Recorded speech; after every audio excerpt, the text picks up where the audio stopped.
The dire wolf. The name itself evokes images of monstrous creatures lurking in the shadows, their eyes glowing in the pale moonlight of the Ice Age.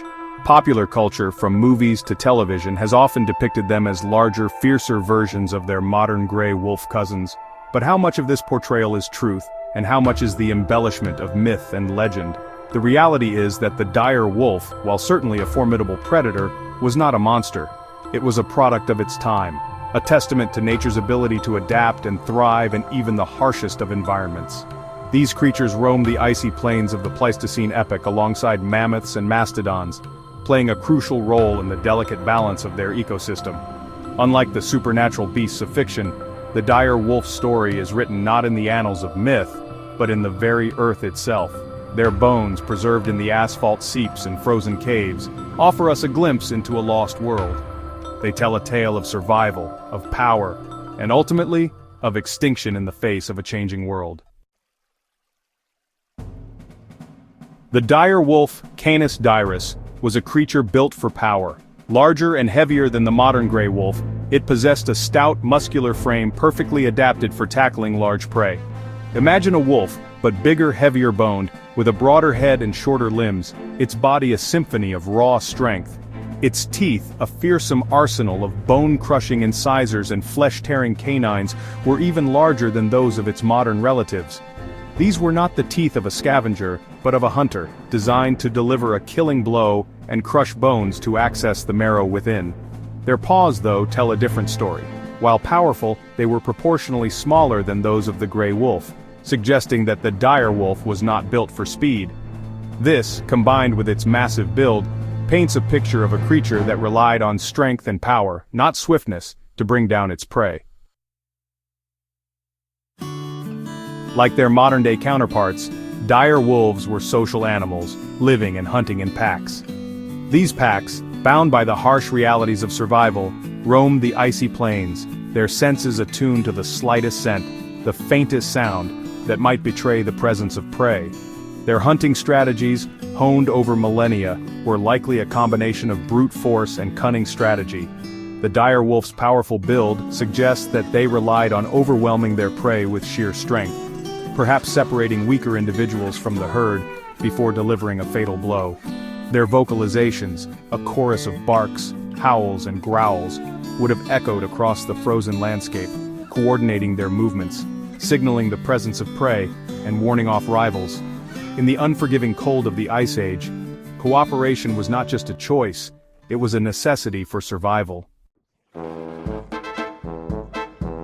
The Pleistocene epoch was a time of giants, and the dire wolf's prey reflected this.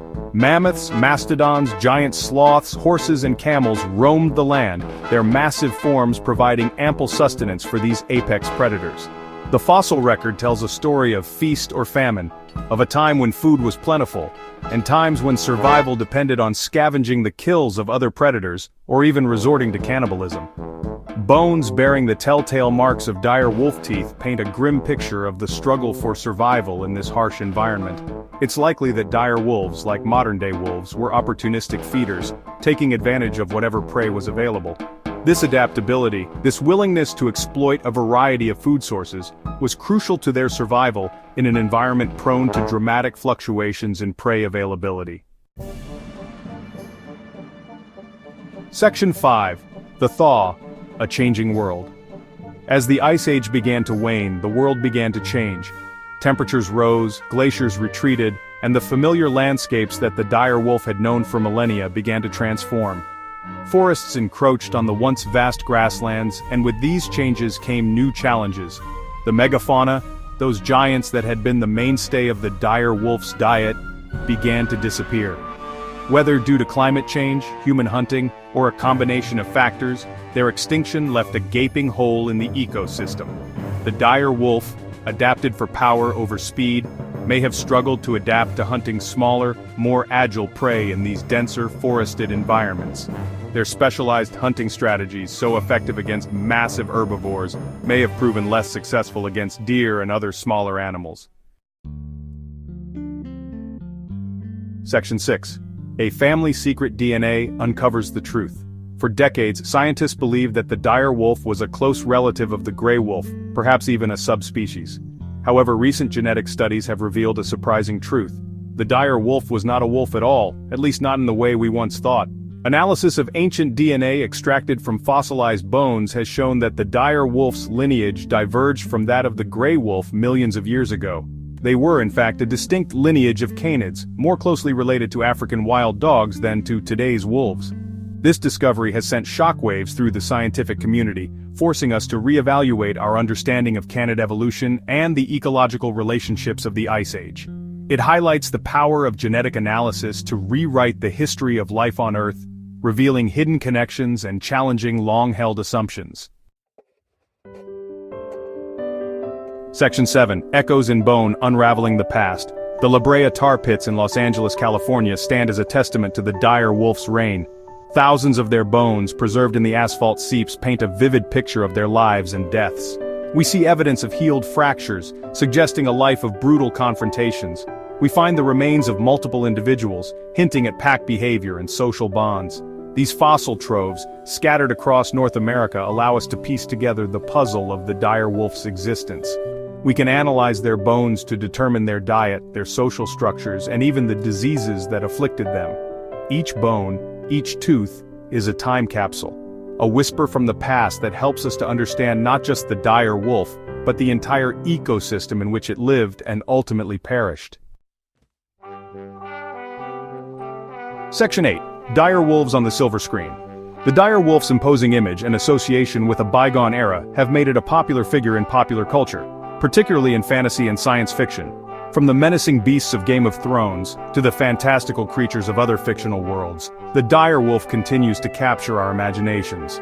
While these portrayals often take creative liberties, exaggerating their size or imbuing them with supernatural abilities, they speak to a deeper fascination with these Ice Age predators. They allow us to explore themes of power, survival, and our own place in the natural world. Perhaps it is the dire wolf's very extinction that makes it so compelling. It serves as a reminder of the power of nature, of the impermanence of even the most dominant species, and of the delicate balance that governs life on Earth. Section 9. A Legacy Etched in Ice. The dire wolf story is a poignant one, a tale of adaptation, dominance, and ultimately loss. These magnificent creatures, perfectly adapted to the harsh realities of the Ice Age, met their demise as the world around them changed. Their legacy, however, extends far beyond their extinction. They remain a symbol of the power of nature, of the interconnectedness of all living things, and of the importance of understanding and protecting our planet's delicate ecosystems. The dire wolf may be gone, but its story, etched in bone and ice, continues to resonate with us today, reminding us of the incredible biodiversity that once graced our planet and the importance of preserving the natural world for future generations.